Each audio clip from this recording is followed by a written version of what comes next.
Eukaryotic gene regulation. All right.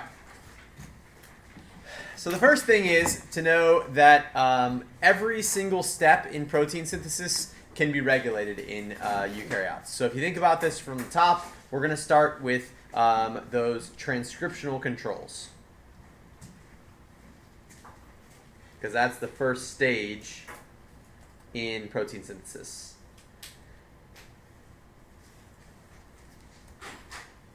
Okay, basically transcriptional controls are just going to determine whether or not that gene gets made into mRNA.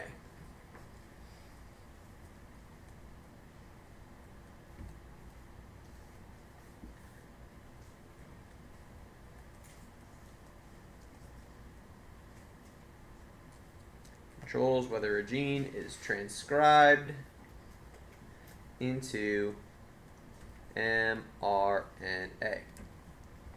Okay. Now, the most obvious way that we've already talked about in this case that this is controlled is through the difference between euchromatin and heterochromatin.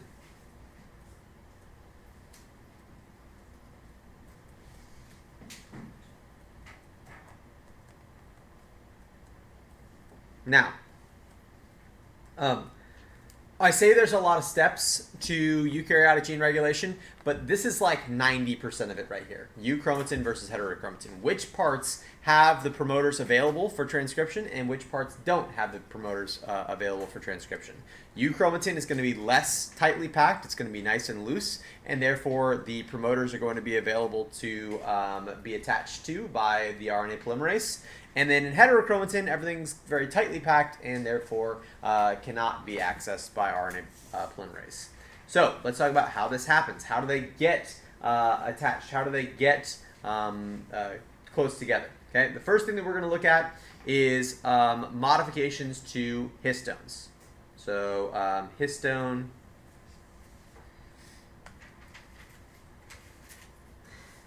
acetylation. Okay. And the first thing you need to understand about histone acetylation is the way that histones function in the first place. Okay. So histones are the little protein complexes, or the little proteins that make up the complexes, rather, that the DNA wraps around. Okay. So why does DNA wrap around them? Because DNA has a negative charge and histones have a positive charge. Okay. So by acetylating the histones, acetyl groups carry a negative charge. So by acetylating the histones, we make the histones more negative. Right? We know that positives and negatives will attract each other, but a negative and a negative will repel. And so if we make the histone, which used to be positive, if we make it more negative by adding an acetyl group, that will make the DNA not want to wrap around it because it's also negatively charged, which will then make it more loose. Right? So we can say that histones become more negatively charged,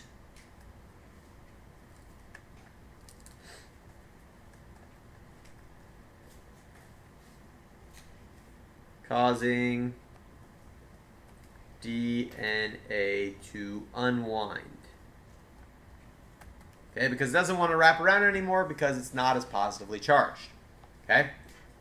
If the DNA unwinds, what type of chromatin does that create? Euchromatin.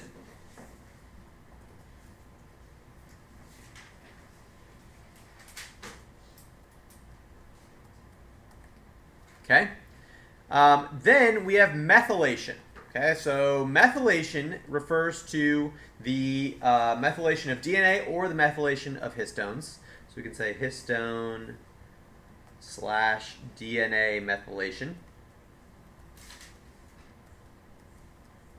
Now, there are some very strange cases in this case where histone methylation can cause a gene to actually be more likely to be transcribed. But we're just going to say in every case here for ours, we're not going to worry about the exceptions. We're just going to say that histone and DNA methylation will always cause them to be less likely to be transcribed. And the way that this works is if you add a methyl group to them, it actually makes them slightly hydrophobic. Okay? So hydrophobic molecules that are in an aqueous solution, that are in water, what do they want to do? They want to get out of it, and if they can't get out of it, what do? They pack together, right? So they gotta group up so that only the ones on the outside have to suffer, and all the ones that are inside can be nice and hydrophobic together, right? So we can say that this causes histones and specifically GC base pairs to become hydrophobic.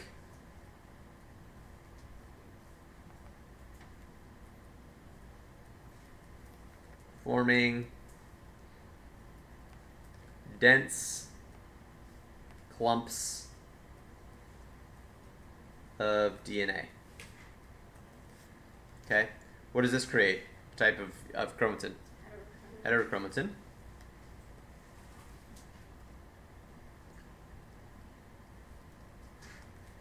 And it also is something that's called gene silencing. Okay, we talked about this before actually, when we talked about females, and we said that females have 2 X chromosomes, but you're only going to use one of your X chromosomes, so the other one gets inactivated, gets turned into a bar body, and the way that it gets inactivated is through the addition of methyl groups, lots and lots of methyl groups, so we say that those are heavily methylated. Yeah, let's see. Does this affect the hydrogen bonds at all? Not really, no. You mean the ones that hold the 2 strands together? Yeah. No. Okay, so along with this gene silencing thing, there's a very interesting concept here, and that is that you have lots of genes in your body that will never be expressed, that are old genes that for whatever reason are no longer used. Evolutionarily, they were unimportant, or that they were usurped by another type of gene, like some other gene had a better function, and so we don't use the other one anymore. And those are usually still in your genome, and they're just methylated to the point where they don't actually work anymore. There is there was this controversial mad scientist guy back in 2011 who did a TED Talks, and he said that he was in the process of creating a dinosaur. And the way that he was going to do this was he was going to take a chicken, right? And he was going to take the chicken and he was going to turn the genes back on that make it more dinosaur-like, because chickens evolved from dinosaurs, right? And so therefore in their DNA, they have all these methylated regions, all these silenced regions that can still code for dinosaur-like parts. So using gene therapy and developmental genetics, he was able to take these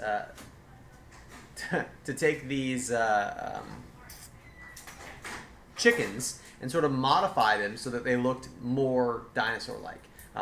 Something like the growth of teeth in a chicken, the elongation of the snout to make a more reptile-like snout instead of a beak. These are things that were very real that have been done. Now, they've never been brought out of embryonic stage because they die from the methods that he's using to do this. But we're like, as of 2011, we were like halfway there. Now he's kind of fallen out of the limelight at this point. Who knows if he's made any further advances here. But in 2011, he was not met with the most positive of feedback, and so he might just have gone back into his lab and said, "I'm going to do this on my own," not really talked about it much. But the point is, there's all this stuff, there's all these genes that are in your genome that are never going to be expressed because they have been heavily methylated to the point where they never ever get transcribed, and therefore they never get turned into proteins. Okay. The next thing, this is more about permanence. So once a cell is differentiated, once a liver cell is a liver cell or a skin cell is a skin cell, it's going to create euchromatin and heterochromatin, and it's not really going to change that very much after the fact. But what you can do is you can respond to the environment by transcribing certain parts of your euchromatin more than other parts. And so that is the result of these things called transcription factors.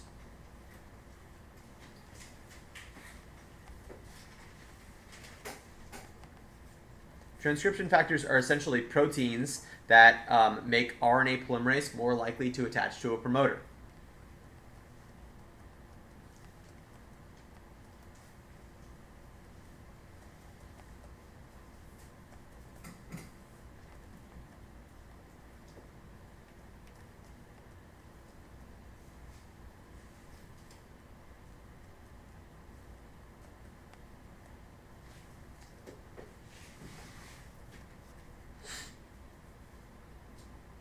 So there's a specific type of these that are called activators. Okay, and activators are proteins that will attach to not the actual promoter, but areas away from the promoter that are called enhancer regions. So activators are proteins that attach to enhancer regions of DNA and fold the DNA to bring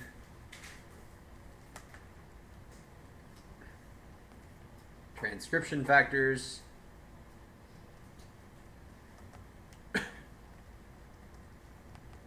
closer to the promoter.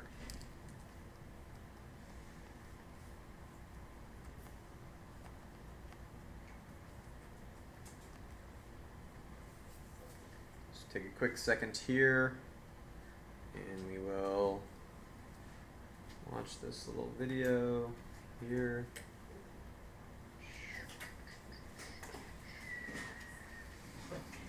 It's really quick.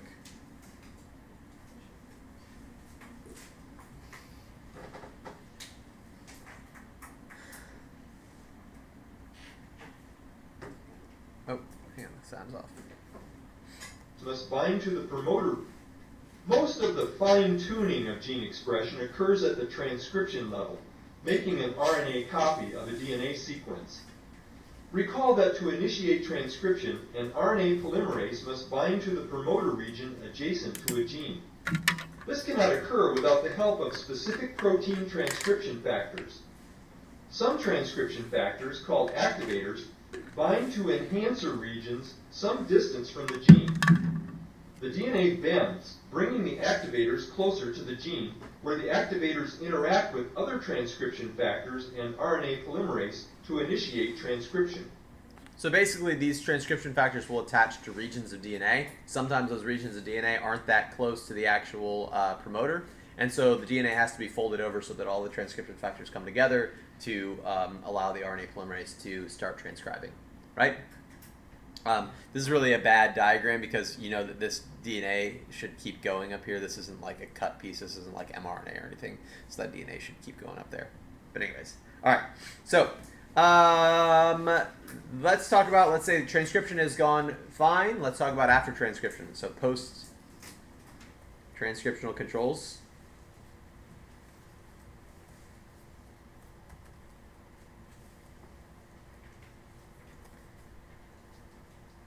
So mRNA must be modified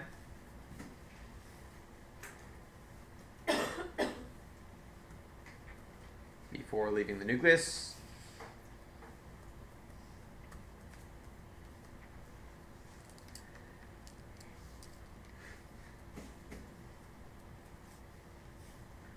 So you've got things like exon, intron splicing, including alternate splicing of the exons, right? You've got GCAP and poly A tail.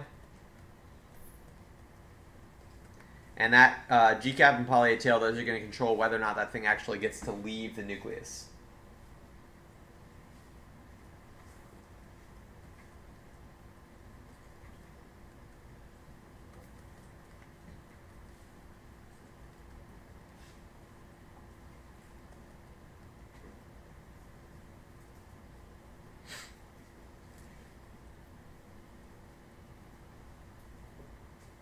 Okay, so then we've got an mRNA molecule that's now floating around in the cytoplasm. We got to talk about our translational controls.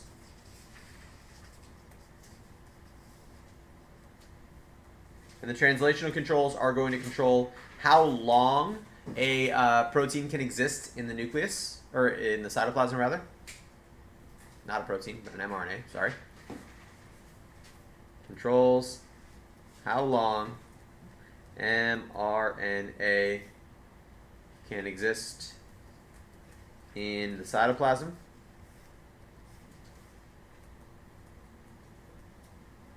And how often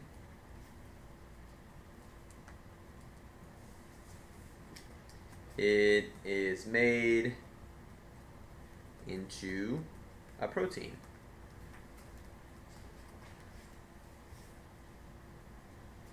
Okay, so the first thing we know about is that the mRNA is going to be broken down. Okay, the degradation, the enzymatic degradation of mRNA.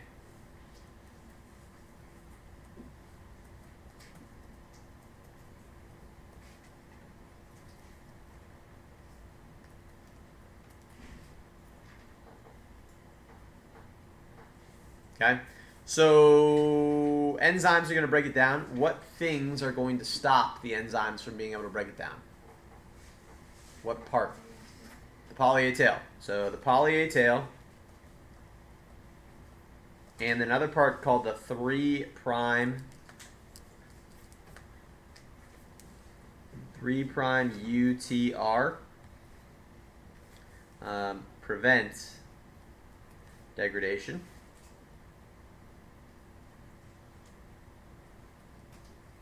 Okay, so the 3' UTR means untranslated region. So essentially, if you just think of the poly A tail as being the end of the mRNA molecule, the 3' UTR is everything in between the stop codon and the poly A tail, right? And that's what's actually going to get eaten first by the enzymes, and so that can prevent then the molecule from breaking down. You also have these things called regulator proteins.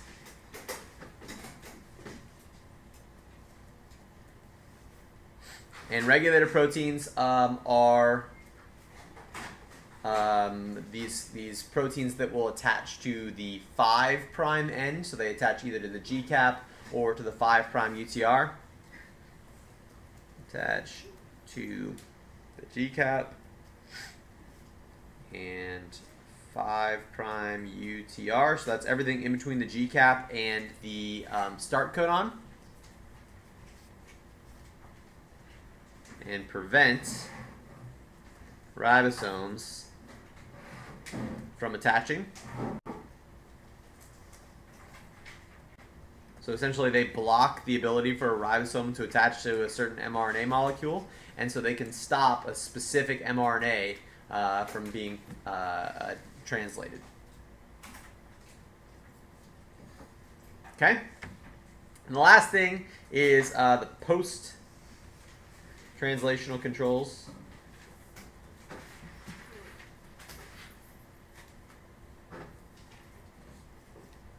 And the post-translational controls are those things that happen after translation. So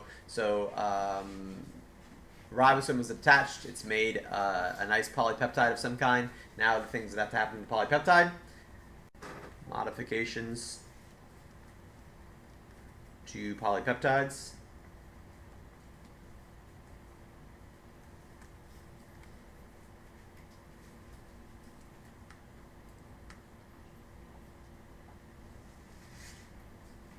Okay.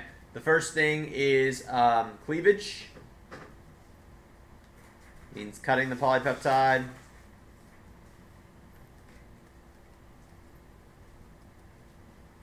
into 2 or more sections.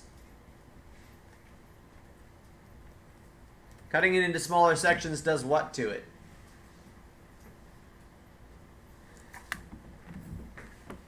What's the difference between a polypeptide and a protein? Yeah. Polypeptide isn't in like the 3D form yet. Yeah, it hasn't been folded yet. And so if you cut it into 2 sections, each section can now fold independently. And so that's going to greatly change the shape in which it takes the 3D structure. Okay. You can also have phosphorylation.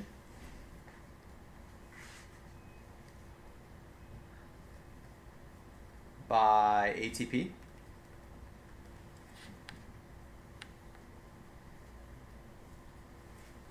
Okay. If it gets phosphorylated, that means that it will have a negative part now, a phosphate group on it, and so that means that all the things that have positive charges, all the amino acids that have positive charges, are going to sort of gather around that, which again changes the shape of the protein. Okay, and then you can also have enzymatic degradation of old proteins and misshapen proteins.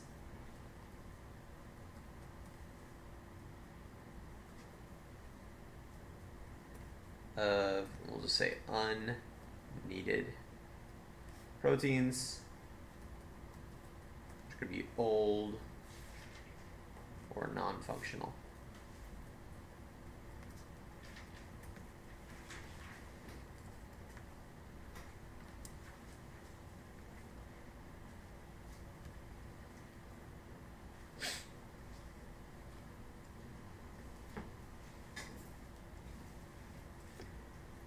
Questions on that?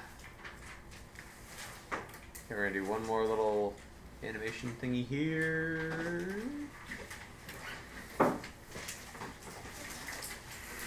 A cell can rapidly adjust to environmental changes by regulating several processes that happen after transcription. In RNA processing, a cap and tail are added, introns removed, and the remaining exons spliced together. Alternative splicing of RNA may create different mRNA molecules from the same primary RNA transcript. So this is alternate splicing. Passage of mRNA through the nuclear envelope provides additional opportunities for post-transcriptional control. This is GCAP poly-A tail, allowing them to pass out of the nucleus. The lifespan of mRNA molecules helps determine how much of a protein is made. Nucleotide sequences that affect mRNA longevity are often found in the 3' untranslated region following the stop codon. Enzymes attack the poly-A tail first, and eventually the rest of the mRNA. Depending on its ability to resist this degradation, a eukaryotic mRNA molecule may last from hours to weeks. The longer an mRNA lasts, the more protein is made. Translation of specific mRNAs may also be blocked by regulatory proteins that bind to sequences within the untranslated region at the 5' end of the mRNA molecule, modulating the amount of protein produced. So in this case, this is a ribosome that cannot attach because there's a regulatory protein bound to the GCAP. Often, polypeptides must be modified in some way to produce functional proteins. For example, a polypeptide is cleaved in 2 or more polypeptide chains. Other molecules might be attached to the protein, or the protein might be phosphorylated. Some proteins need to be transported to specific destinations. A cell can get rid of abnormal or damaged proteins and limit the lifetime of functional proteins by means of selective degradation. Click on the protein that you would like to see degraded. The cell marks the protein for destruction by attaching small ubiquitin proteins. Giant protein complexes called proteasomes recognize ubiquitin and break down the tagged protein. Ta-da! So again, like 90% of this, the most important thing for you to understand is definitely euchromatin versus heterochromatin. That's where 90% of your actual gene regulation comes from. The other 10% though is also important because it can explain the differences between what you see in the euchromatin and then which ones are actually being made. Okay? That's it.